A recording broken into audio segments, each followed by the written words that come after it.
नमस्कार, आप देख रहे हैं न्यूज एक्सप्रेस भारत और मैं श्रुति। मुख्यमंत्री योगी आदित्यनाथ ने सोनभद्र का दौरा करते हुए करोड़ों रुपए की परियोजनाओं का लोकार्पण और शिलान्यास किया। इस दौरान आयोजित कार्यक्रम में कबड्डी और रस्साकस्सी के खेलों का आयोजन हुआ, जिसमें 60 वर्ष या उससे अधिक उम्र के लोगों ने हिस्सा भी लिया। सोनभद्र से आइए देखते हैं अमित मिश्रा की ये रिपोर्ट। रस्साकस्सी के खेल का आनंद लेते हुए मुख्यमंत्री ने प्रतिभागियों की खूब प्रशंसा की। मुख्यमंत्री ने अपने संबोधन में सोनभद्र को ऊर्जा की नगरी बताते हुए इसके सर्वांगीण विकास की जरूरत पर जोर दिया। उन्होंने युवाओं को खेल के प्रति प्रेरित करने और जिले को हरे भरे वन से आच्छादित करने की दिशा में कदम उठाने की आवश्यकता बताई। मुख्यमंत्री ने कहा कि सोनभद्र जल और वन क्षेत्र से परिपूर्ण है और इस क्षेत्र को और विकसित करना आवश्यक है।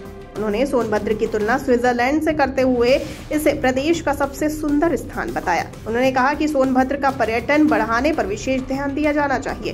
साथ ही उन्होंने सोनभद्र को गुप्तकाशी का दर्जा देते हुए इसके आध्यात्मिक महत्व को रेखांकित किया।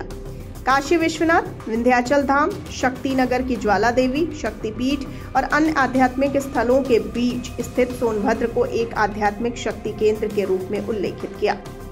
बता दें कि मुख्यमंत्री ने कहा कि सोनभद्र को ऊर्जा की राजधानी के रूप में जाना जाता है, जहां 12,000 मेगावाट बिजली का उत्पादन होता है। उन्होंने प्रदेश सरकार की खेलों के प्रति प्रतिबद्धता पर भी चर्चा की और कहा कि अंतर्राष्ट्रीय, राष्ट्रीय और कॉमनवेल्थ गेमों में पदक विजेताओं को सहायता राशि और नौकरियां प्रदान की गई हैं। अब तक 500 से अधिक खिलाड़ियों को सरकारी नौकरियां दी गई हैं।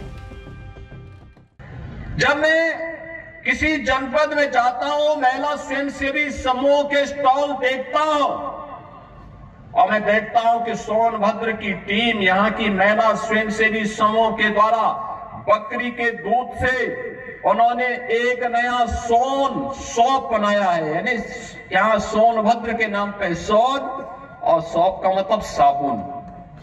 बकरी के दूध से साबुन बनाया है। यहां की जनजातीय समुदाय से जुड़ी हुई महिलाओं ने इन कार्यक्रमों के साथ वे जुड़ी हैं और भी अन्य तमाम कार्यक्रम यहां पर रचनात्मक तरीके से आगे बढ़ रहे हैं। मैं आज के इस अवसर पर जब यहां पर इतने रचनात्मक कार्यक्रमों को आगे बढ़ाने का काम किया, डबल इंजन की सरकार भी इन कार्यक्रमों के साथ जुड़ रही है। याद रखना, ये डबल इंजन की भाजपा की सरकार ने ही इस चीज के लिए प्रेरित किया, आदरणीय प्रधानमंत्री जी की प्रेरणा से, कि हर गांव में खेल का मैदान हो, हर ब्लॉक स्तर पर एक मिनी स्टेडियम हो और जनपद स्तर पर एक स्टेडियम हो। लगातार इस पर कार्य हो रहा है। सरकार उसको आगे बढ़ाने के लिए प्रतिबद्ध है। सरकार ने खेल कूद की गतिविधियों को आगे बढ़ाने के लिए भी तमाम प्रकार के गतिविधि कार्यक्रमों को आगे बढ़ाया है। खासतौर पर ओलंपिक में, अगर ओलंपिक में कोई स्वर्ण पदक एकल गेम में जीतता है तो उत्तर प्रदेश सरकार उसको अलग से 6 करोड़ रुपए देती है। रजत पदक जीतती है तो 4 करोड़ और कांस्य पदक पर 2 करोड़ रुपए सरकार देती है। मुख्यमंत्री ने कहा कि खेल भी एक उज्जवल करियर का माध्यम बन सकता है और युवाओं को खेलों में अधिक भाग लेने के लिए प्रेरित करने की आवश्यकता है। विधायक खेल महाकुंभ की तारीफ करते हुए उन्होंने इसे एक सराहनीय पहल बताया। आपको इस पर क्या कहना है? अपनी राय हमें बताइए कमेंट सेक्शन में। मुझे दीजिए इजाजत। नमस्कार।